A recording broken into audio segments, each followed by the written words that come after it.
Most of you probably know what the Curse of the Bambino is, and if you don't, to sum it up, the Red Sox did not win the World Series for almost 9 decades, 86 years to be exact, from 1918 to 2004. They traded Babe Ruth soon after 1918 because the owner was an idiot, and the bad luck ensued, with the supposed curse going on for years before the '04 Sox broke it.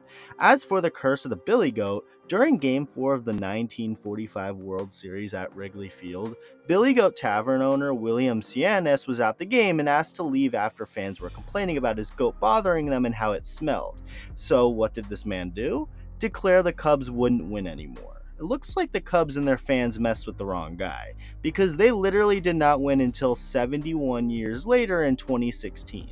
Now, whether you believe in curses is up to you, but it's certainly interesting and a little amusing to look back at some of the alleged curses that have existed throughout the course of baseball lore, and it looks like they're continuing to happen.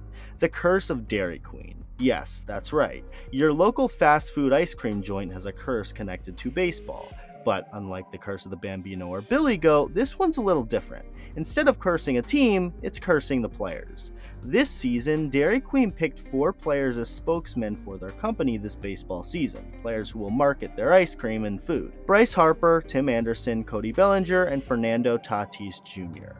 Of those 4 players, all 4 have had bad luck or a bad incident this season in some way, shape, or form. Oh, somebody ordered DQ. Fernando, he's here. The drumstick with Peanuts Blizzard and new caramel drumstick with Peanuts Blizzard, both with drumstick pieces and world-famous soft serve. That's 2 DQ All-Stars. Wait, for 2 MLB All-Stars? No way. Ooh, play it cool, Mr. Delivery Man. Thank you, Bobby. That's so good. Play it cool, big hitter. Have a good blizzard. Have a great season. Big day for everybody. DQ. Happy tastes good. They are not indeed having a good season. Let's start with Cody Bellinger. To put it simply, Bellinger just hasn't been good this year. Like, at all. He's hitting .206 with an OPS around .660 and has an OPS plus over 20 points below league average. This isn't necessarily that surprising considering Bellinger wasn't good at all last season dealing with injuries as well, but he's fully healthy this year. Nothing really wrong on that end. He just can't nearly hit the way he used to. It's by far the most non-dramatic result of the Dairy Queen curse, but we're still not off to a very good start. Strap in, it gets far worse. In 2022, Bryce Harper has been incredible for his Phillies. He's hitting well over 300 with an OPS near 1,000, just absolutely mashing. With that said, he probably shouldn't have taken that Dairy Queen sponsorship. For pretty much the entire year so far, Harper has been dealing with a torn UCL in his right elbow, being forced to not play the field and only hit.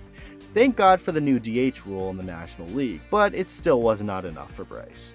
He ended up getting his thumb broken on an inside pitch thrown by Blake Snell back in June, and he has yet to play since. He should hopefully be making his return soon to a Phillies team that has actually been doing really well, but who knows how much these injuries are going to impact Harper's game. After agreeing to partner up and promote with Dairy Queen, White Sox shortstop Tim Anderson has had a pretty bizarre year. He had that whole Jackie, Josh Donaldson situation go on, but that's whatever. Guys get in benches clearing feuds every year.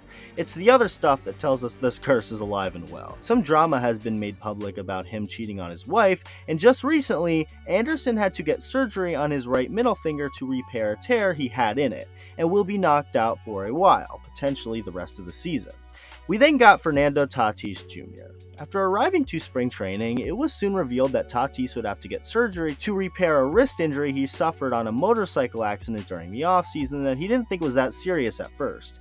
Turns out it was, and after getting that surgery has yet to play a single game this year. Well, at least he'll be back soon, right? Nope, because Fernando Tatis Jr. was just suspended 80 games for taking a banned substance by the league. A ton of drama has since come out about this mess. The first explanation from Tatis was that he had ringworm and was treating it with something that had clospol, the banned substance, in it.